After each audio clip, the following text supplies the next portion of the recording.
Good to be here. Always good to be here. Welcome to another episode of Matt's Our Chat. Well, it's official. The doctor said it's a pandemic. Did you ever think that in your lifetime you would live through a pandemic? Well, how lucky are we? Have you washed your hands?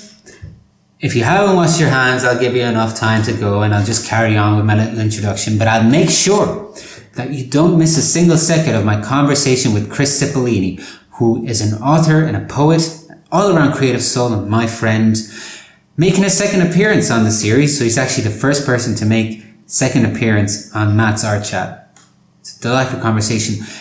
And in our conversation, we do talk about the coronavirus because it's such a huge thing that we just can't escape it. Now, he lives in the States and I live in Europe. So it's interesting to hear the different experiences that we're going through at the moment at this time. In its particulars, it could be outdated by the time I actually upload it because we recorded it on a Tuesday and it'll be going up on the Thursday. But it is here and it documents the moment right now at this moment in time. Well, we also talk about his recent trip to Paris and just how it inspired his writing. And we do talk about the arts as well and lots of different things. Before we do, I wanted to say that I think, the best thing to do right now is to stay at home and stay put because we need to prevent the spreading of the disease. We'll probably be, not the deceased, the disease.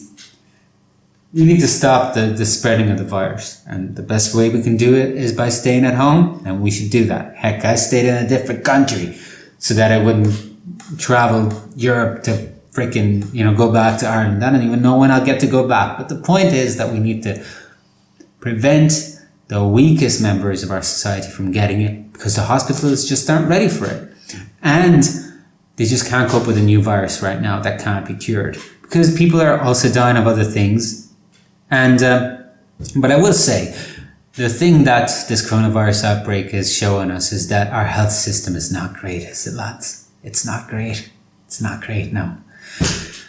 Anyways, what I will say as well is that I have seen a lot of information out there and a lot of articles and just a lot of junk spreading a lot of panic. And I'll tell you this, and I don't want to sound like I'm pontificating, or is that a word? I think it is. Or just, telling people what to do and who am I to tell them what to do. But this is my 2 cents and, take them or leave them. Instead of reading about why this virus is existing at this moment in time, whether it was started to, kick off some World War III or any other conspiracy theory, or even obsessing about the death count and stuff like that, why don't we just research information about how we can just live healthier so that if we get this virus, and we probably will get it, because it's just, it's so easy for people to get infected of the coronavirus that it will probably get it.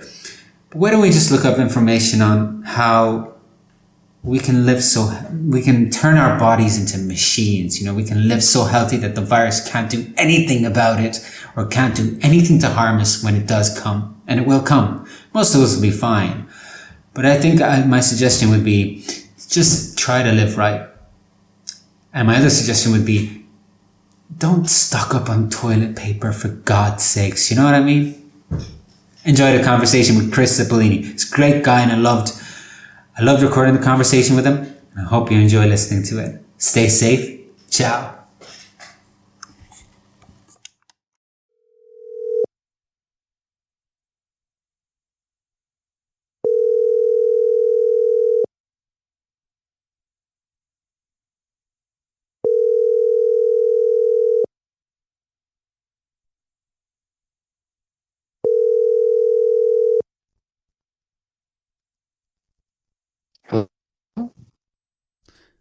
Chris, how are you?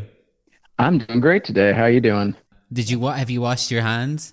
My hands, if my hands were washed anymore, I honestly, like Joan Crawford herself would be like, stop washing your hands already. Hypochondriacs I mean, the lotion industry must be doing amazing right now. I just said it.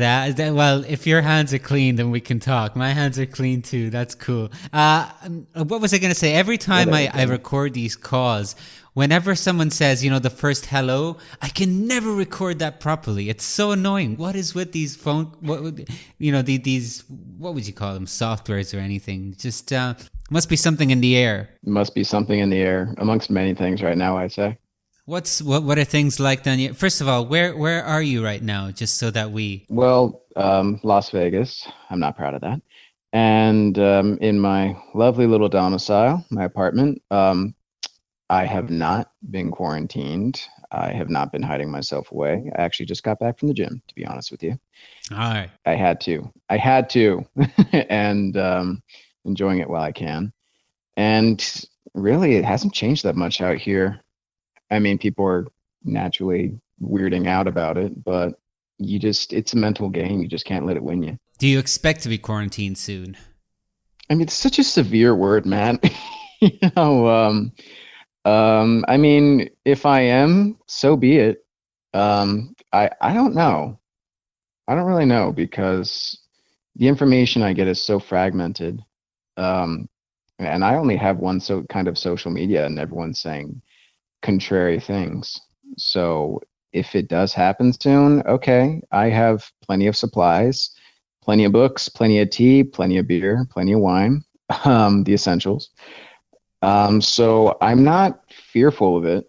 It's kind of an introvert's dream come true, actually. Well, I actually had to leave the house for a little bit earlier today because I'm in Prague. I'm just, we're landlocked, so I can't move. I wasn't planning on staying this long, but I don't know when I'm going to get to leave now. And it's frustrating to be in Prague because it is a beautiful city, but of course you're not allowed to see it. It's like you could be anywhere in the world. But I had to leave the house for the first time today to just get some food because I really, I just ran out. I'm in an Airbnb, so it's not like I was prepared for anything. I'm never prepared anyways for anything, so that's a different story. And I have the mask. That's what I'm prepared for. I actually am one of the fortunate ones who has a mask here at the moment. So I can pretty much go most places that are open, which is only pharmacies and grocery stores. The first thing I see as I turn one of the corners is an army guy with like a shotgun. Like, holy crap. Because I don't know whether that had anything to do with it, but I have heard that you can get arrested if you're caught and you have the coronavirus and you have no reason to be outside. So they're taking this seriously. For 10 days, most things are closed here. And you can't really leave the house without any sort of mask.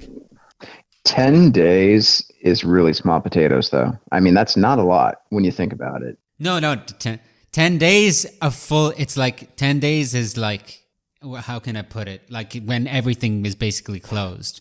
But the state of emergency is 30 days. And really, there hasn't been anyone mentioning when people can take flights in and out of the country. So it could be a couple of months. I mean, that's an infinite amount of time. I mean, excuse me. You look at like Italy, and we have friends in Italy. You know Italy quite well. And if they go to the store, or if they come in and if they have to go to, I don't even know if apothecaries are open, but if they have to go to the store, it's like they have to have an armed guard. And that's just to get there. I mean, never mind the fact that if you get there, there may be nothing on those shelves. So it's a surreal time, man. This is weird. I remember how high-minded we all were when it turned 2020, and it's like possible war with Iran, coronavirus. I'm like, let's just tally it up, shall we? And not to mention the election that we're going to have, and I'm not even trying to think about that. I don't know whether it's a good time to have an election or a bad time, but I don't know. Now it seems like we're really understanding that Trump can't be president.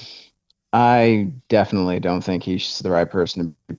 Or Boris Johnson for that matter. Oh, he's vile. I know a lot about Boris Johnson. Yeah, and here's the thing about Boris Johnson. I think he plays it up that he's dumber than he really is. Trump is legitimately stupid. But Boris Johnson, I think, is dumb like a fox. And that's what makes him particularly bad. Did you hear how he planned to tackle this whole coronavirus Oh, crisis? I'm scared. Tell me. Well, I don't know much about it because I try not to read too much about it because, information can be crazy. You may get one source that's reliable and then a lot of other bloggers or people who opened up these websites and they just sensationalize the entire thing. Boris Johnson's way of handling it was, what was the term? Some type of a selective or, I wish I knew the term, but basically it entailed not doing anything about it in particular. Just if you had any symptoms, you had to stay at home, and people over 70 had to stay home. There is a term for it, and it was almost as if he was saying, let's let the virus kill the weaker ones and forget about the entire thing, and then we'll deal with it later. They actually had to stop it, I think, yesterday because they realized that this would lead to the death of hundreds of thousands of people. Well, and if you're under a certain socioeconomic class, you're really screwed. Never mind being older. So, No, I was going to say in the States, it's actually a big problem. The healthcare is like a huge oh, problem. it's the worst. And that's the thing. We really think that we've made these strides, and honestly, you look at something like this comes along and just completely wallops everyone, and you realize how little we've barely scratched the surface. And then you have people coming in with their own agendas, and they aren't particularly interested in the welfare of the people, and they basically are encouraging natural selection pretty much. That's a scary thing, and this is a very surreal time. I mean, honestly, I am overly corona'd. I've been corona'd top to bottom, left to right. I am so corona'd right now. You have no idea. It's a very, very bizarre thing to think about. And the information deluge is really a lot to deal with. And like I said, I only have one form of social media and it does not stop. And on YouTube, it doesn't stop. The algorithms are chasing this thing like crazy. Yeah, it seems that's a problem actually, because it means that if you create any other type of content, you're screwed because nobody's checking that out. Everybody seems to love this whole thing. It's like it's entertainment. So that's another thing to think about. Well, human beings from the dawn of time, we've always been fascinated by our own destruction. I mean, people in Byzantine were etching on tablets about how the flood was going to kill us. I mean, we're seduced by our destruction. It's part of human nature. So I don't think we've really come that far. We're always prophesizing our end. And this is just another variation of that. We're really, really into this right now. And I just kind of stand on the sides and I just think, well, yeah, we like to think we've come far, and really we haven't. No, we haven't. But how are you feeling about this entire thing? Like, are you worried? No, not at all. I know that sounds like famous last words, but no, I don't get worried about that kind of stuff because I keep myself very healthy. Yes, as healthy as I can, at least. I try to keep physical. I'm very, very much into holistic kind of medication. I don't smoke anymore. I do drink wine, but got to do that. And other than that, no, it's state of mind too. I really do think this is a time for human beings to kind of pump the brakes and just look at themselves and think, okay, this is what we need to do. Because I do believe there will be a silver lining to this. I actually read today that in China, the air has gotten so much cleaner. People are talking about since the quarantine began, that it's like the earth is starting to heal itself because God or whatever, or the virus, whatever you want to call it, fate, whatever, has pumped the brakes and kind of sent us to the corner, and the earth is commencing healing itself. So this is all bad. I am one of those people that believes there's a reason for everything. It's an inconvenience, yes, but I think the ends will justify, the means, if it's natural, that is. Yeah, when the first thought that came to my mind when I found out about this virus and how fast it was sort of spreading across the globe was that it might have just been a way for the planet to protect itself. I do believe that. I think that the planet is a living organism, and when things get, it's, I don't want to say population control because that sounds man-made, but I think that the earth is a living thing, and what do you do if something is coming along and attacking you? You strike it down. So that's what I say. I think that the earth is healing itself, and it's not in a way we like, but we've done so many abominable things to the earth over time. I think we kind of deserve to kind of maybe get put into the corner and spend some time out for a little bit. I don't think there's any harm in that. I don't want people to pass or anything, but the earth needs to heal because we just butchered it for so long. That sounds nihilistic, I know, but Yeah, I mean, you and I think that, and I'm sure that I mean, I'm sure that there's a lot of other people that know, especially people who have been aware of all the climate, the changes and just the environmental issues that they've been trying to raise awareness of and just fighting to get some attention, because the earth is dying and nobody cares. But I can't avoid going on social media because it's part of my job, and so every now and again I have to go, and I inadvertently come across posts, and it seems to me like a vast majority of the people are actually starting to think that this is that the virus was created in labs and it was made. It was an experiment, and it was, it's all sorts of conspiracy theories that basically reject the theory that we believe that is more possible, that it's actually nature just trying to fight back the violence of man. I think that maybe the people that I think that it's something that was created and just kind of brought upon us. At this point, there's very few things I won't kind of believe, but I think we should look at that kind of information with and be cautious about where you're getting your info from. Like if David Icke was to say that, then yeah, I probably wouldn't believe it. But you have to be wary. Yeah, I think these are just people who are just in their house, and they're the same people who voted for people like Trump. There's a reason why they came to power. It's because there's a lot of people who would rather think these things, and I don't know what they hope will come out of it, because you said that you're hopeful about the virus and what it can kind of once this is all gone and over with, it'll be a positive thing.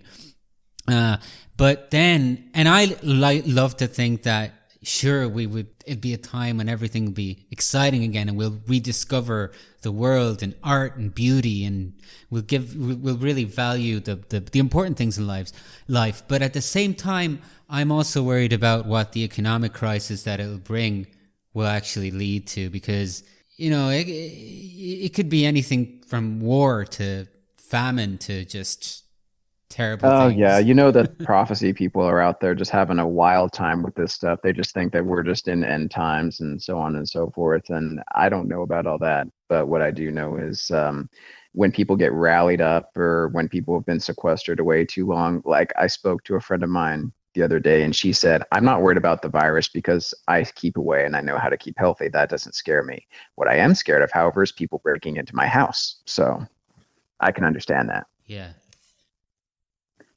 Let's talk about some more positive things, Matt. No. This is, well, you do think that something positive can come out of this virus, though. Maybe I'm being idealistic, though, because I'm not some guy. Well, here's the thing. When I saw the footage the other day of the people in Italy celebrating and singing from their balconies, I was like, well, damn it, if they can do it, so can I. I mean, we don't have to have our default emotion be, the horrible, dreadful, oh, it's going to come and get us.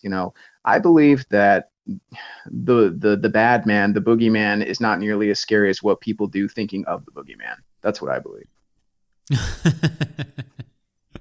That's a good way to put it. But it's gonna severely impact travel, I think, for a while, and that's pretty heartbreaking. I know. I was planning on going out to Spain in April. Oh, you actually were? Did you have your tickets booked and everything? I didn't go that far, so I'm a little glad for that. But it's kind of, I would have been on lockdown, but yeah. But why did you want to go to Spain? I wanted to go to Spain because I had a friend out there, and I really wanted to go to Toledo because I wanted to go to a town that had beaches. That was the thing I regretted, because when I was in France, everything was on strike, and I was unable to go to so many places outside the city other than Charlotteville.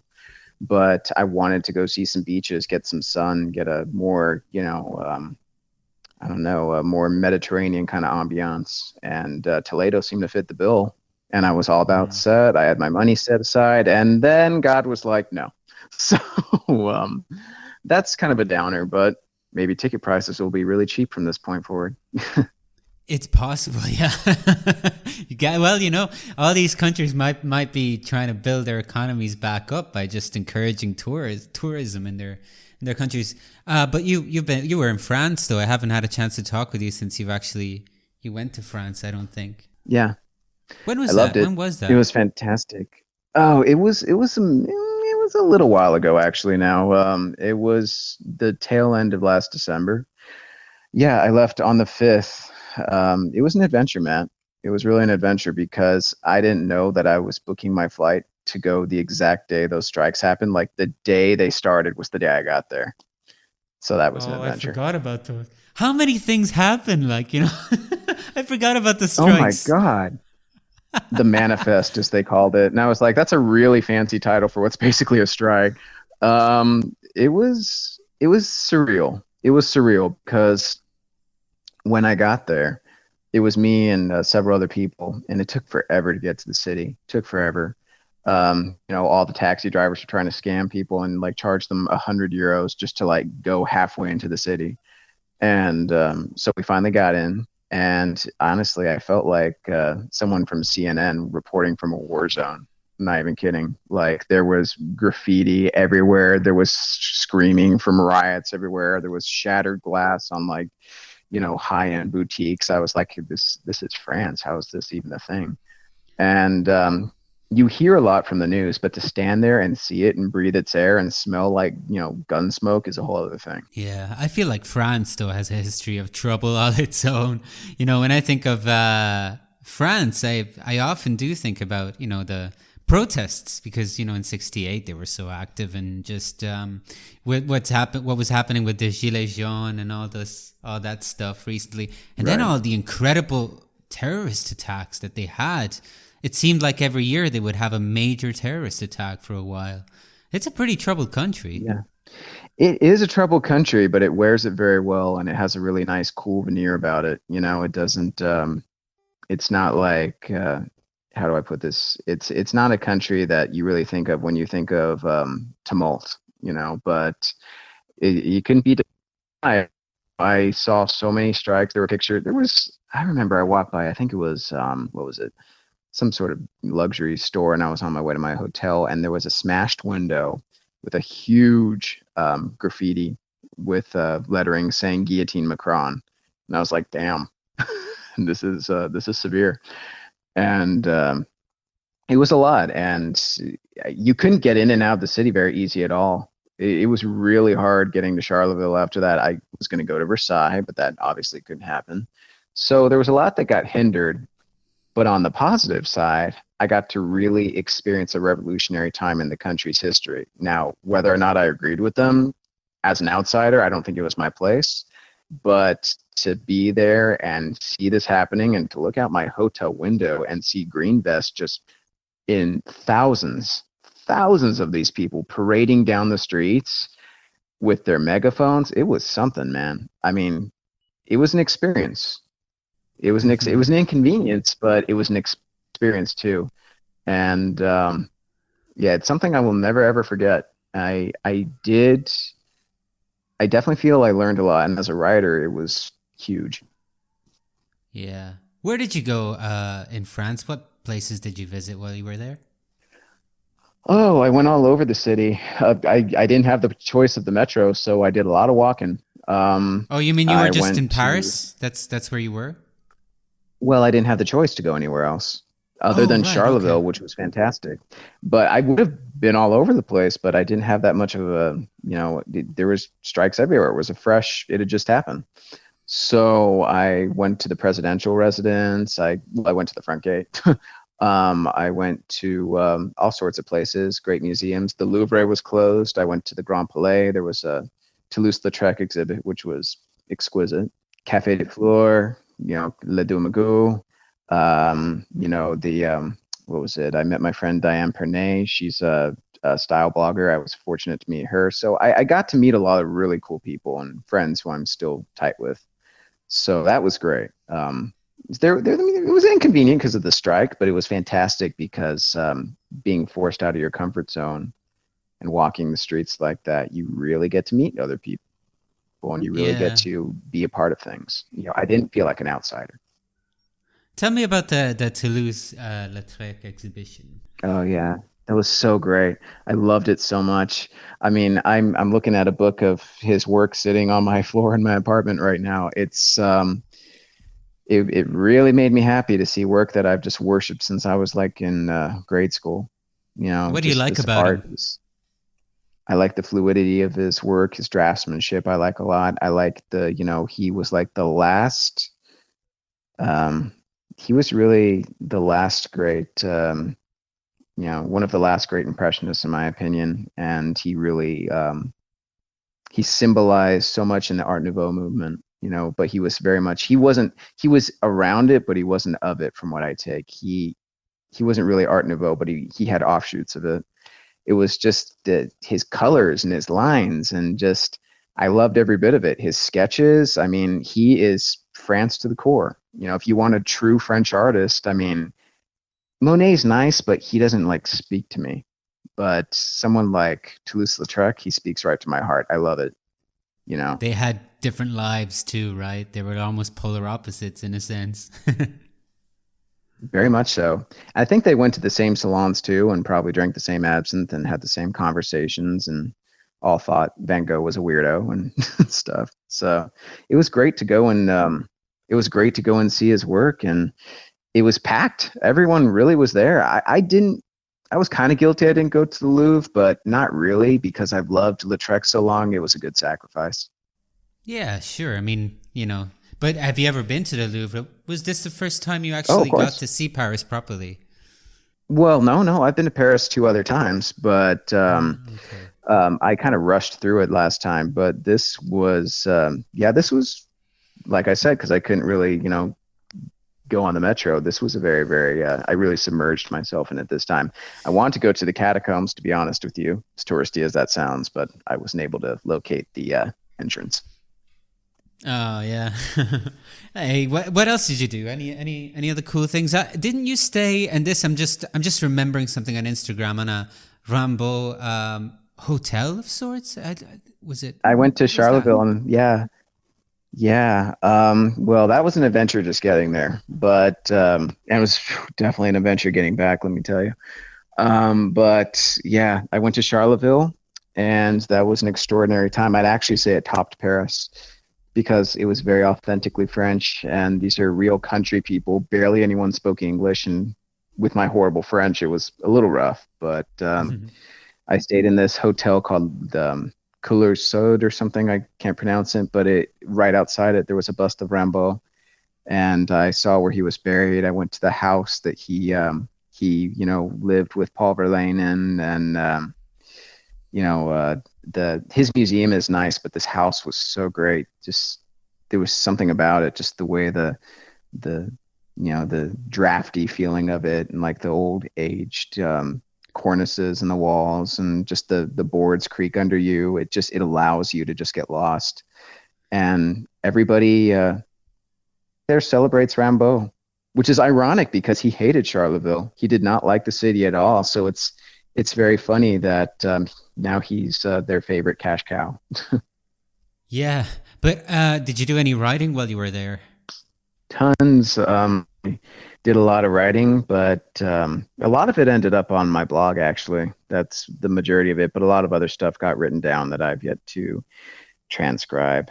I'm actually writing something right now about this whole Corona, mania that we're going through. I'm trying to, because it hasn't passed yet, so I can't, there's no way to really close it out. So I'm just kind of riding it out, seeing what I can get out of it.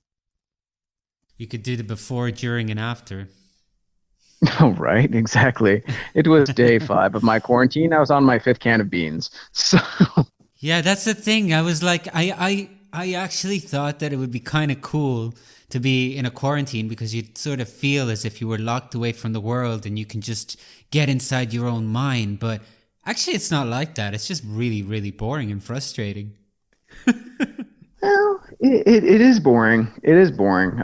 It can be quite boring because when you choose to step away, I think it's a little bit more romantic because you've made that choice. But when you have that choice thrust upon you, it doesn't feel so romantic, and then you're just annoyed, you know? Yeah, and I love to be locked away, but maybe it's also because everyone else is doing it too, and now I feel like I just want to get out there in the world. Yeah, maybe it's me. I always have to do something a little different from everybody else.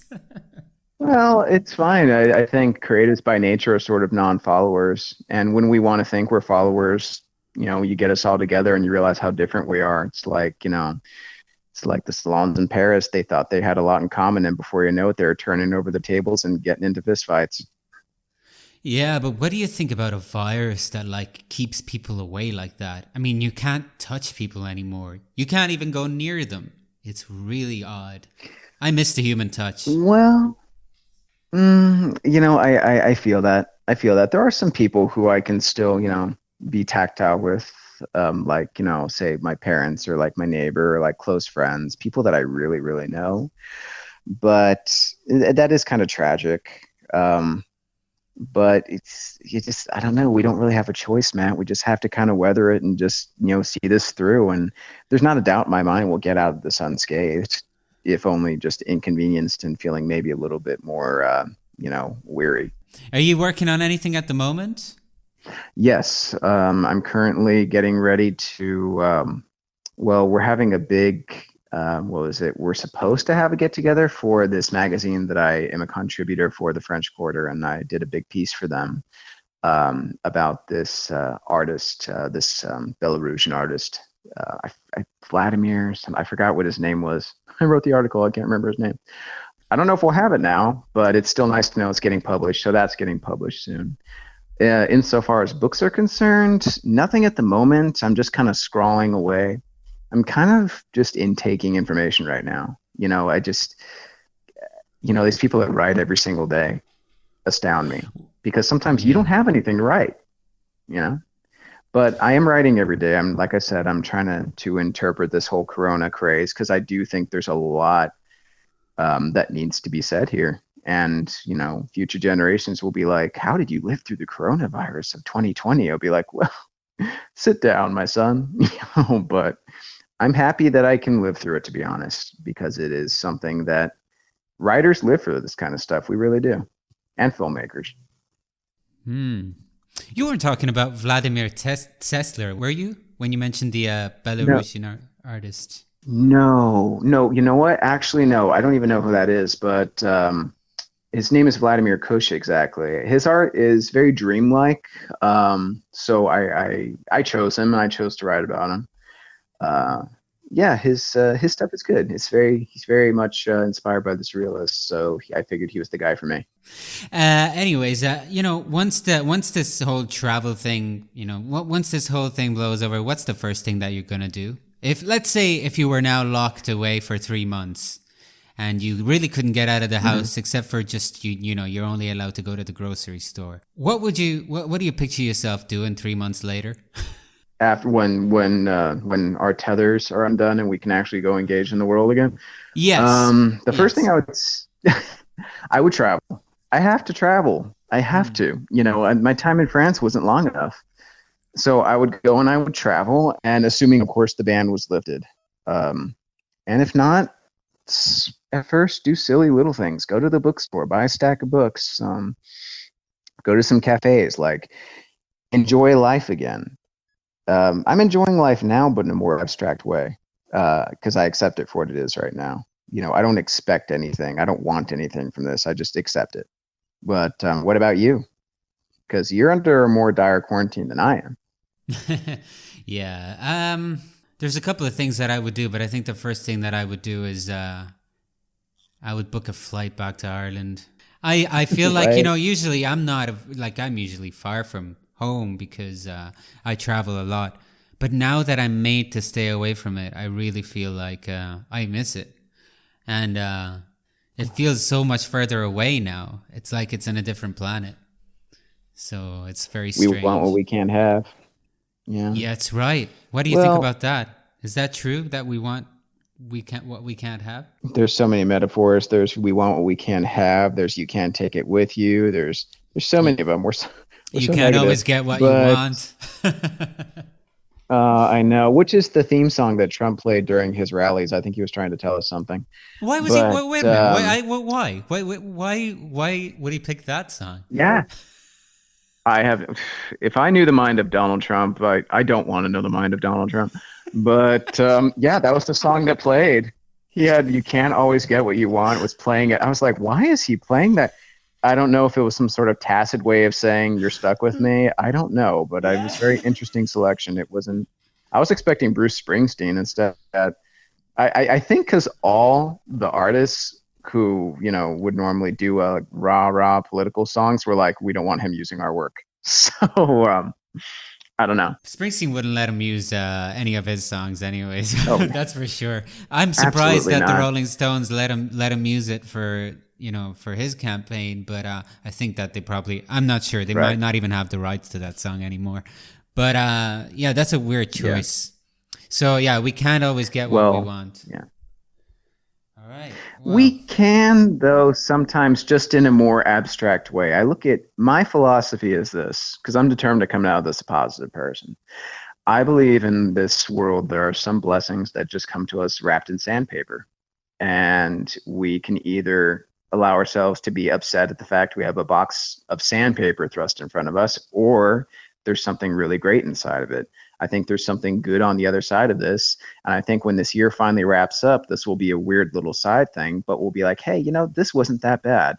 I think this is really a time for people themselves to kind of just do some self-reflecting and decide, how are we going to have our minds? What kind of mentality are we going to have? Because we're not going to get it from our elected officials. We're certainly not going to get it from our media. We have to distance ourselves and go within and choose what it is we choose to, what it is we want to feel and think.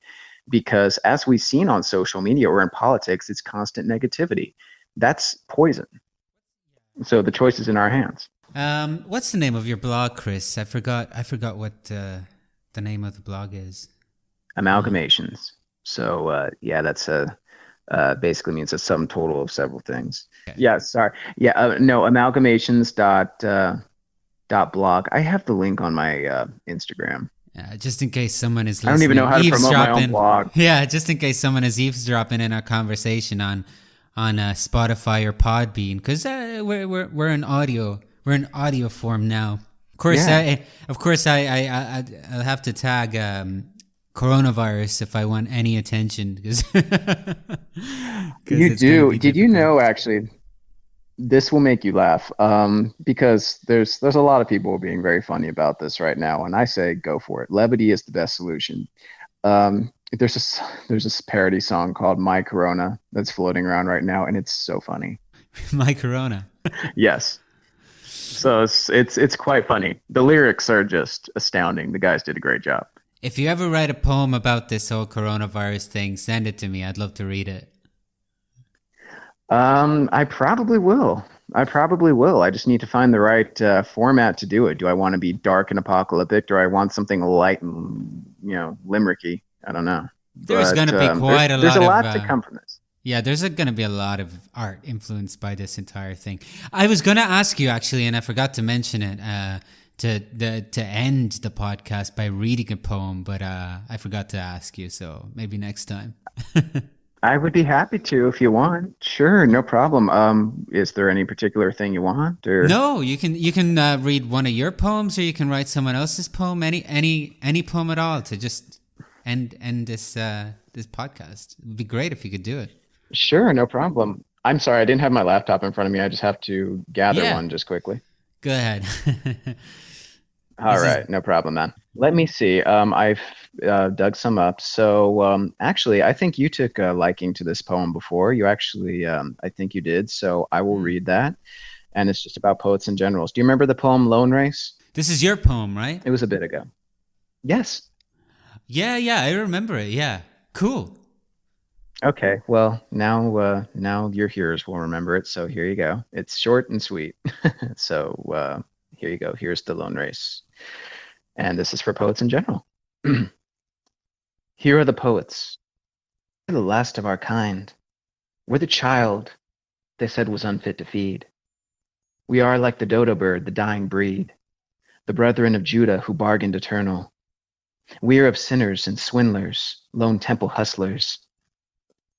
The last to arrive at God's soiree, we will feast wildly even on Judgment Day.